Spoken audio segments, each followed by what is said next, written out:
Alright, we are live. Hopefully the stream is kind of populating. I haven't done this in a while, guys. So the idea is to discuss, right? And it's been quite a while since I did a live stream. So I just wanted to kind of come back and re-look at everything that's been happening. For me personally, I just wanted to kind of give a very quick update before we actually jump into the episode. Life has been pretty good. I kind of turned things around from my health perspective. Was just overweight, thankfully, and did my very first full blood test after probably 30 years, right? So I did my first blood test. Everything is hunky-dory. I think for a fact that I did not take care of myself for the past good number of 6 years to 7 years ever since I started the channel.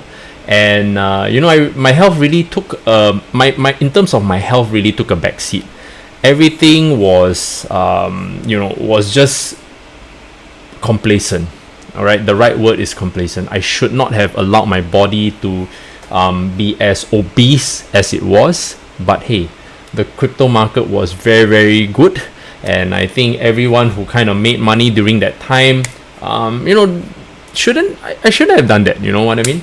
But anyway, things have turned. I have literally just changed my my lifestyle. I'm now very, very health focused. I'm consuming most of my nutrients from whole foods. That is probably something for another day. At the same time, I've been working out extremely regularly. We're talking about every day. We're either doing some form of cardio to some form of weight training.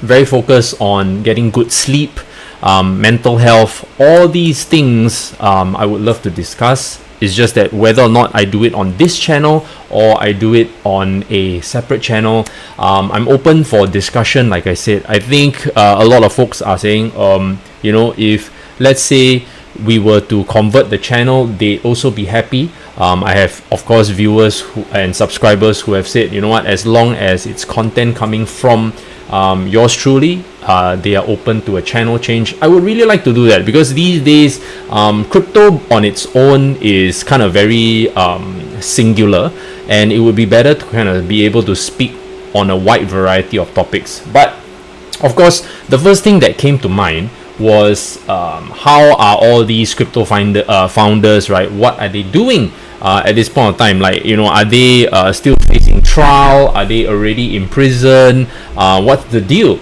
So, I just want to quickly kind of jump into it, right? And it's really research on the go. I've always been very off the cuff, and I like to shoot from the hip when it comes to content. Hence, I prefer doing live versus a pre-recorded video. And at the same time, video editing is really not my strong point. So for folks who are very used to watching pre-edited videos with all the fancy smanchy stuff, then this isn't for you. But if you enjoy live videos and the timing kind of suits you, feel free to join me, guys, and also feel free to comment, because I think I am someone who interacts with my audience. I've always done that. I've always preferred a high level of interaction. And so let's get to it. So the very first kind of case, of course, will be SBF, right? After reading this article, it's obviously clearly still ongoing.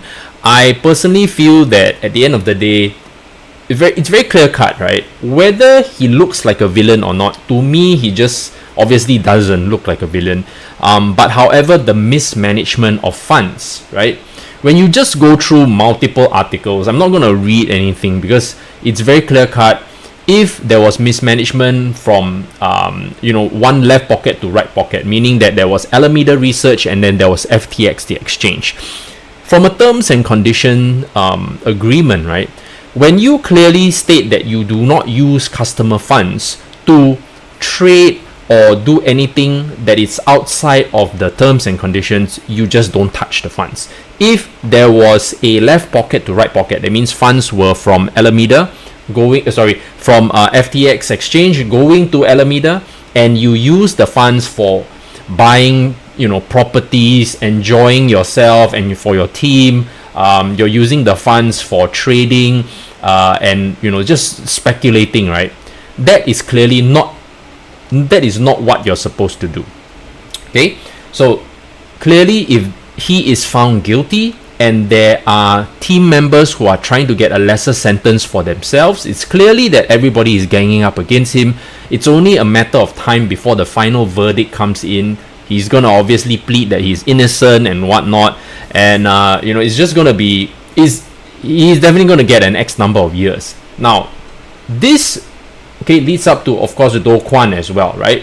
Do Kwon is also fighting for his X amount of freedom, so on and so forth. Same thing, Do Kwon. Then we also have Suzu, who is, of course, now serving his jail time, very short jail time in Singapore. But the dude still has a US $36 million good class bungalow in Singapore, still under the wife's name. So when I kind of think about it, right, it's always how strategic you are about moving your funds around. How you kind of make sure that if shit hits the fan, right, how do you protect your assets? This is something that I think a lot of people have to get to a certain level of net worth before you kind of understand how it functions. And one thing is obviously putting it in a trust, right? Because at the end of the day, when you put it in a trust under someone else's name, your wife's name, your kid's name, anything that happens to you, the consequences. I mean, these guys are not stupid. They know for a fact that, okay, if shit hits the fan, I'm the one gonna go down, but my family, whoever I care for, are still gonna hold my assets. Nothing under their name can be taken away. All right, because when you set up a private limited company, LLC, it's called a limited liability company for a reason, right? So there's only so much limitations that even when there's an actual liquidation event, bankruptcy, that kind of thing, Chapter 11, whatever you want to call it, right? Your assets under under that kind of arrangement cannot be touched by the court. It's just the way it is, okay? And that's kind of what a lot of crypto gurus or crypto founders who kind of raise money very quickly, either through venture capitalists or through private investors or through the public, they know for a fact that, okay, the moment I do a good raise, a good solid raise, right, I better, instead of what they should do is to build the platform well, right, making it robust, making it secure, making sure that everything that they claim that allowed them to raise the money in the first place works. But instead they start enriching themselves first, right? They start buying properties, they start paying off debt, trying to just have a nice clean like financial status. And then from then what will happen is that they will obviously start enriching themselves first, right? But at the front end, you're still going to look like you're going to be doing work. It still hasn't changed. I did an episode about such things before, right? And the reality is that people who are investors, right, and if you're watching this, obviously you're going to learn a thing or two. You would like to believe that these people who are seemingly more brilliant, they are just able to build something, they're able to have the right connections, they are able to form something that you probably like. It's in line with your thinking, or it's probably something like, damn, this is a product that I really would appreciate having. I would want to use it. It's a good tool for my day-to-day. Okay, so that's how it usually starts. Then you think, oh, okay, since there is a token involved, right, and that token is publicly traded or traded on a decentralized exchange or centralized exchange, whatever catches your fancy, you start investing, right? It's very different from the stock market, right? Where stock market, usually there is just so much in terms of reporting required. There's so much transparency that you have to provide a proper licensed exchange versus a crypto exchange, that you become very complacent. You make things very, very simple, and you forgot to ask about the profitability. A lot of people, until now, when I read comments of new projects, right, it's gonna be, okay, what's your token supply? What's your potential burn rate? when are you going to be listing on this exchange, that exchange? Nobody actually talks about your profitability. Nobody gives a shit about whether the company is making money. Yes, they will ask, what are your big partnerships? But nobody asks who and how much was invested in this company. It's always not transparent. Okay, it's always not transparent at all. And it becomes very, very frustrating. Hence, it always boils down to who can sell the biggest story, right? Who can sell the story the best will raise the money, and as long as you are willing to look the part. I can tell you most of the time these projects will not last long enough, okay? And the ones that do have to just manage and budget the funding that came in, and along the way when the funding starts to run out, hopefully they're praying to God, right? Before their platform is even whatever. When I say platform, it can be anything, guys. It can be a privacy network, it can be a exchange, it can be a game, it can be a marketplace, whatever you want to call it. Okay, that's why it gets very, very boring, right? When I think about talking about such stuff, right?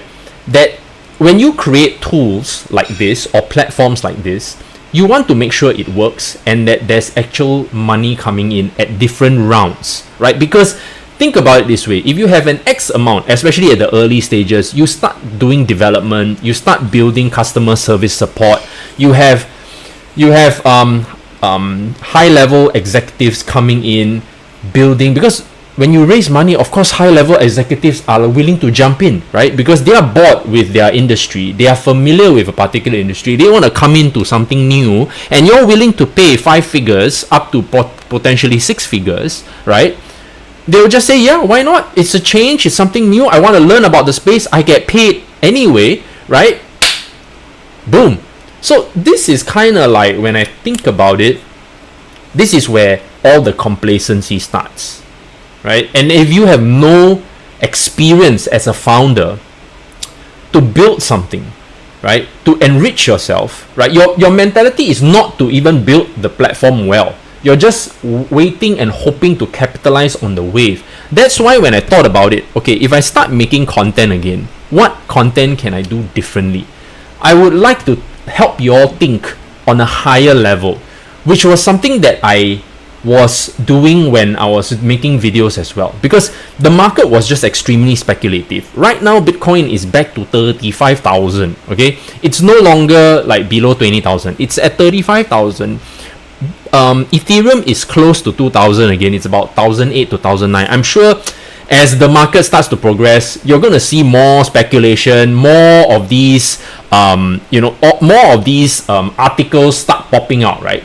You have multiple crypto channels, Telegraph, Discord. The game hasn't really changed. It's just about who's providing the information. And I want you all to be a smarter investor. Because if you are going to be investing, right, I think the least you could do for yourself, right, is to make the smart decisions, right? Ask the toughest questions. And if somehow this dude, right, can answer them clinically well, like literally precision answers, right, this project is really well thought out, right? At the same time, don't forget that it's still only a project.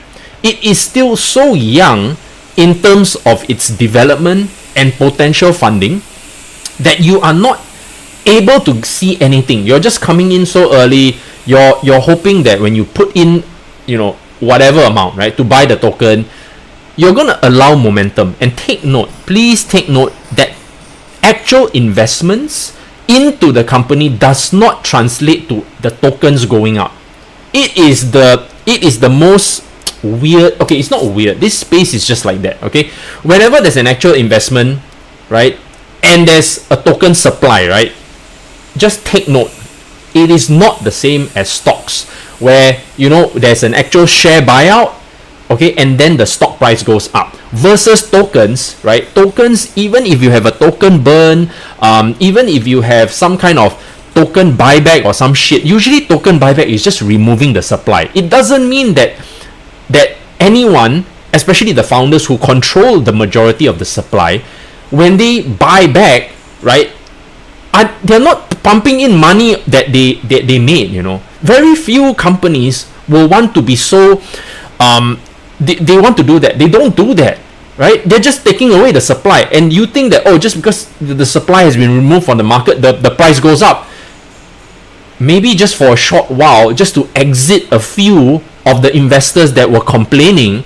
But I tell you for a fact that this will not be the case. The price doesn't actually hold. Right now, Bitcoin and Ethereum, the reason why the price has been going up is clearly accumulation, actual high-level accumulation. Other than that, everything else, right, you cannot trust. You cannot trust, despite the fact that there's so much developments in certain projects that I will not name, because I'm not here to shield those projects, excuse me. But when I look at them, I'm like, wow, these companies are still around, you know, they are still developing stuff, they're still kind of innovating. And it's sad to see that their token prices have clearly not moved because the market environment is not right? So when I kind of think about it, this is when I look at the whole mismanagement of funds. When I think about it, why do founders do this? It's just greed, guys. It's very simple. Like, if I was someone who, I'm in my 20s, I'm in my 30s, I'm in my 40s, if I didn't ride the crypto wave, I really missed out, right? And I'm someone who, you know, potentially could code. I'm just a nerd. I'm able to kind of build a very good platform, right? Just by code, right? I go out there, I find someone who can write me a white paper. We go and start going to these conventions and reaching out to these venture capitalists who are willing to throw money at the latest technological innovations that we created from air. And then, you know what? Here you go. 1-2 million, 5 million, 10 million. And then you hear all this happening, right? As we're going along, suddenly you are already very rich as a 20-year-old, as a 30-year-old, whatever it is, and you start getting ideas. And to be frank, I would really like to see these people go to prison. Why? Because it goes to show that with punishment, with actual punishment, your freedom being taken away, it kind of gets you thinking, I should actually be a very good founder. I should actually be building a platform that is solid, robust, secure, whatever it is, and it provides value to whoever is using it. It's very, very simple. As long as you are providing value, you are auditing your company, whether internally and with external auditors coming in, there's no way that you are ever going to see, you're never going to be behind bars because you're doing things right. Now, obviously, there could be mismanagement by your next downline, right? Your right-hand man or your left-hand man. It happens all the time. Sometimes it's not you. Sometimes it's your CFO. Sometimes it's your CMO, right? Mismanaging the funds because you guys started out as a team. They start getting ideas. So a lot of things as an investor, right? You don't really get to think. You don't get the chance to really tell all this because whatever that you are interacting with the people in the marketing from Discord or whatever, right? They can only tell you the good stuff, and they will only want to tell you the good stuff because they need to create a good impression. It's a very psychological game. It's a psyop. Just think of it. It's a psyop. Just be smart, right? Because I know for a fact once the market starts kicking back in, this is where you're gonna see the whole bull market come, euphoria. Nobody will listen to whatever the hell I'm saying. Everybody's just gonna look for the bigger YouTubers and oh wow, I did. For fuck's sake, just please use your brain. Like really, it's that's why these days I just focus on building a proper platform. Like right now, I'm working with and I have equity in a off-ramp platform, right? It's a very simple off-ramp. We're just helping people sell off their USDT, USDC, and then from then, it goes into their bank account. We provide first and third party transfers as well within the app. It's very straightforward. You do KYC, nothing exciting or magical, but it's just offering you one more avenue. And we work with licensed partners, right, who will provide and do the payments, that kind of thing. It's very straightforward, guys. It's not rocket science. It's not like some kind of token that tracks your health. The more you play, then the more you earn, that kind of shit. Yes, sure, your people are still gonna create that. There's gonna be new NFTs that are rocking it. You do you, right? I'm just an old man trying to rebuild the space the way I see fit, right? That's kind of how I do it. In terms of where we are taking this to, I just feel that we're going to open into countries that need it the most. I think it's always about inclusiveness, right? You want to include more people into a system, into financial banking system. That's why fintech is powerful in that sense, right? And will we launch more products?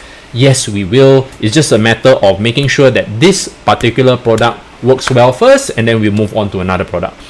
This was something that I've always wanted to do, like just provide value.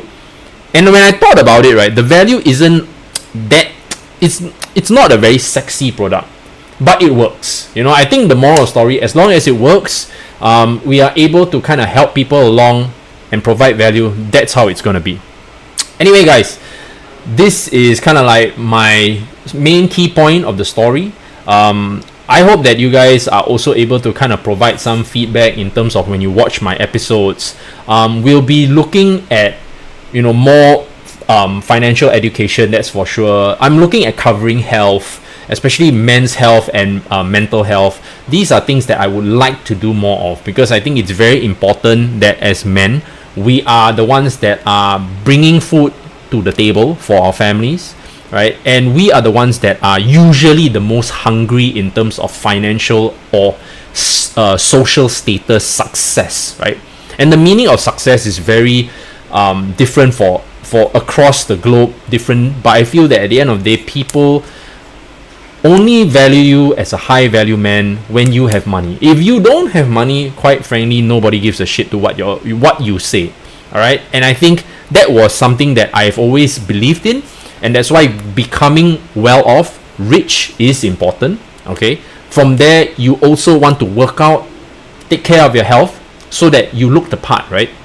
When you just work out, you are just more confident, you're just more energetic, your focus, especially when you speak to people, you're definitely more tuned in, you're more zoned in, especially getting good sleep and all that. So I kind of want to incorporate all these things into the channel these days.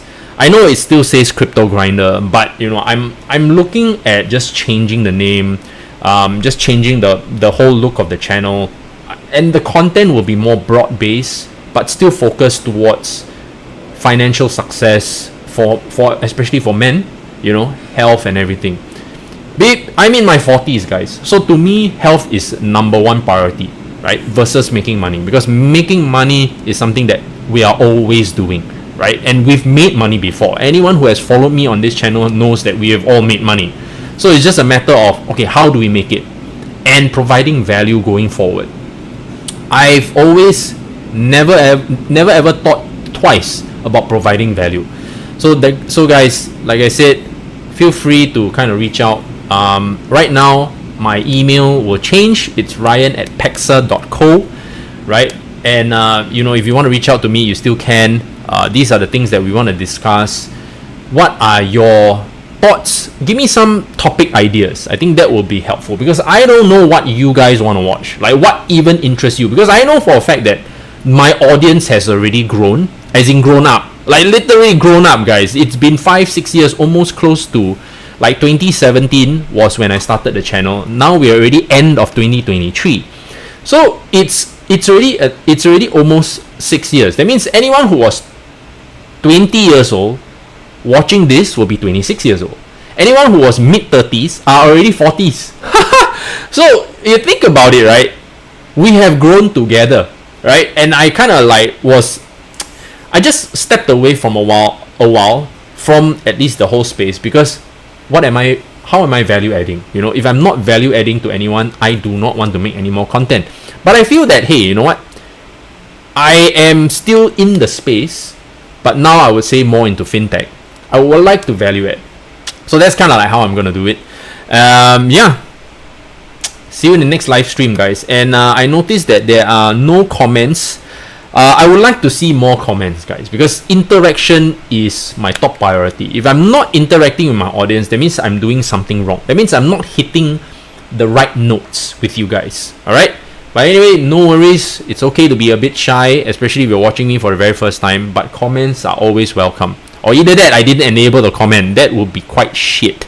Live commentary mode on. Yeah, it's on. Okay. Anyway, guys, thank you so much for watching. We'll keep the streams around maybe 20 minutes at most, to give people some chance to interact. But I think 20 minutes would be a nice sweet spot.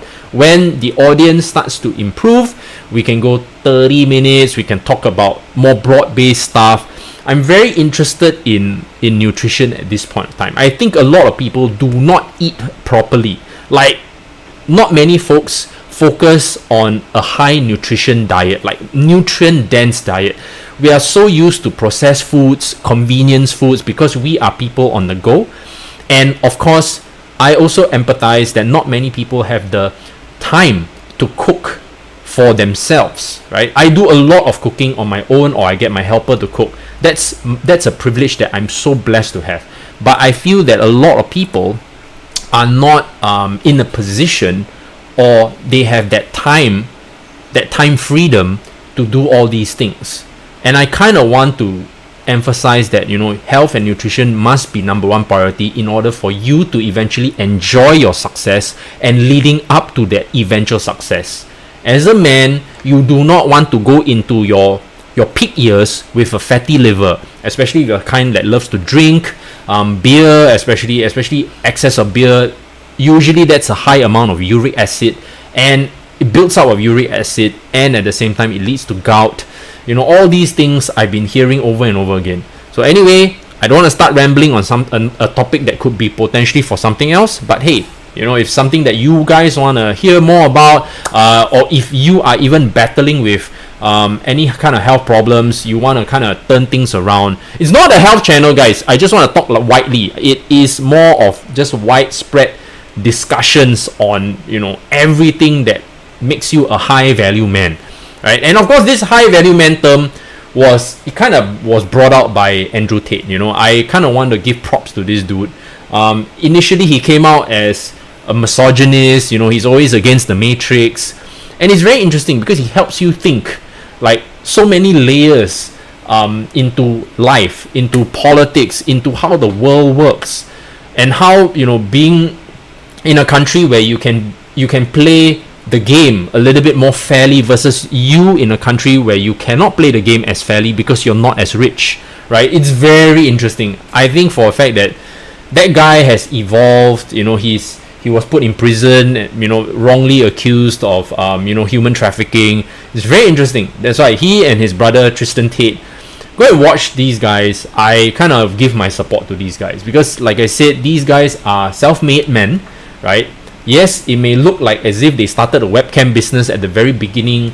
It's obviously very dodgy, but come on, for fuck's sake, guys. If you're in crypto, a lot of people who made money in crypto are fucking dodgy as well.